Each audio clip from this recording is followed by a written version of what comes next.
이 유방 MRI는 방사선 노출 없이 굉장히 자세한 정보를 얻을 수 있는 검사인데 왜 늘상 검진 목적으로 하지는 않는 걸까요?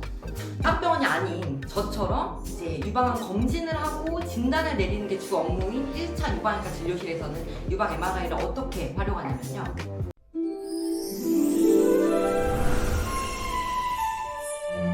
안녕하세요. 유방외과 전문의 이진입니다. 우리 지난번 영상에서 말씀드린 것처럼 유방암 검사의 기본적인 두 가지는 유방 촬영 그리고 유방 초음파가 되겠는데요. 근데 여기에 한 가지가 더 있습니다. 유방 MRI인데요. 유방 MRI 하면 이름부터 거창하고 비쌀 것 같고 비싸니까 또 되게 정확할 것 같고 너무 나도 유방에 혹 있다고 했는데 유방 MRI 한번 해봐야 되는 거 아닌가? 이런 생각 한 번쯤 해보셨을 수 있을 것 같은데요. 오늘은 이 유방 MRI에 대해서 이야기해보려고 합니다. 영상을 시청하시는 여러분들 중에서는 살면서 MRI를 찍어보신 분들도 계시겠지만 아마 그렇지 않은 분들이 훨씬 많을 것 같아요. 큰 문제 없는데 늘상 하는 검사는 아니거든요. 일단 MRI 검사는 뭐냐면 커다란 자석통 안에 들어가서 하는 검사라고 생각하시면 됩니다. 우리 몸을 이루는 수소 원자핵이 자기장 안에 배열된 상태에서 고주파를 가하면 신호를 생성하고 이런 자세한 원리는 솔직히 말해서 저도 잘 모르고요. 쉽게 말하면 커다란 자석통 안에서 이제 우리 몸의 정상 조직과 병변이 나타내는 신호의 패턴이 차이를 보이게 되는데 이걸 이용해서 병변을 가려내는 검사예요. 유방 MRI의 경우엔 양쪽 유방을 자석통 안에 담은 상태를 만들어줘야 하기 때문에 이렇게 엎드린 상태로 검사를 진행하게 됩니다.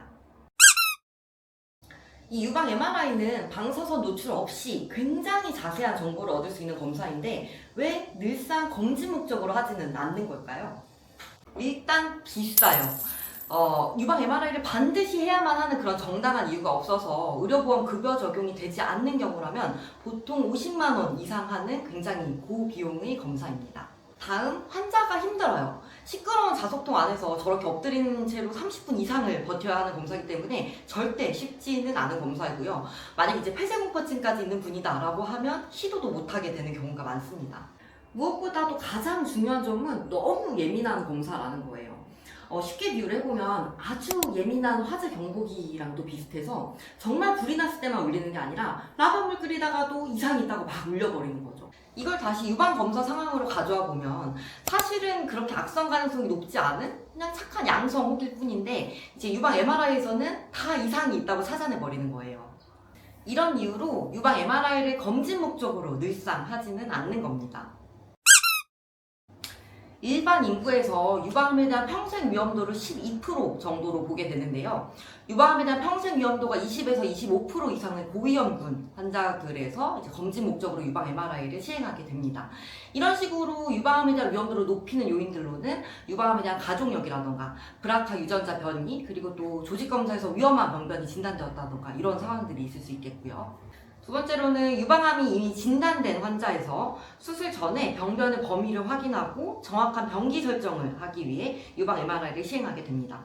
정확히 암이 어디서부터 어디까지 분포하는지 몇 기인지를 파악하고 그 다음에 이제 수술이나 항암 계획을 세우게 되는 거죠. 이런 식으로 확인을 해봤을 때 이제 유방암의 병변의 크기가 어느 정도 되거나 또 임파선 전이가 있거나 그러면 수술 전에 항암 치료를 먼저 하게 되는데요. 이렇게 선행 항암 치료를 했을 때 그 치료 효과를 판정할 때에도 유방 MRI 검사를 활용하게 됩니다.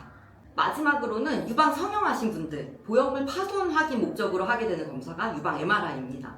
초음파로도 어느 정도는 보이는데 정확한 평가는 유방 MRI로 하는 게 원칙이거든요. 이제 여기까지가 통상 교과서에서 말하는 유방 MRI 적응증이 되겠고요. 그 다음에 이제 대학병원이 아닌 저처럼 이제 유방암 검진을 하고 진단을 내리는 게 주 업무인 1차 유방외과 진료실에서는 유방 MRI를 어떻게 활용하냐면요. 통상 시행하는 유방 촬영이나 유방 초음파만으로 악성이 없다고 판단하기가 어려울 때 이제 그럴 때 유방 MRI의 도움을 받아볼 수가 있겠습니다. 초음파 봤더니 걱정스러운 혹이 한두 개 있다. 그러면 조직검사해서 암인지 아닌지 알아보면 돼요.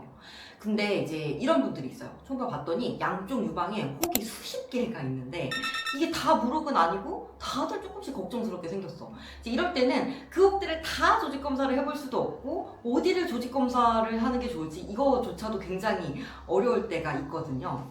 저는 이럴 때 유방 MRI를 권해드리곤 하는데요. 앞에 말씀드린 것처럼 굉장히 민감한 검사이다 보니까 조금만 이상해도 다 이상하다고 찾아주는 대신에 MRI가 괜찮다라고 하면 진짜로 괜찮다, 적어도 암은 아니다 라고 볼 수 있는 거거든요.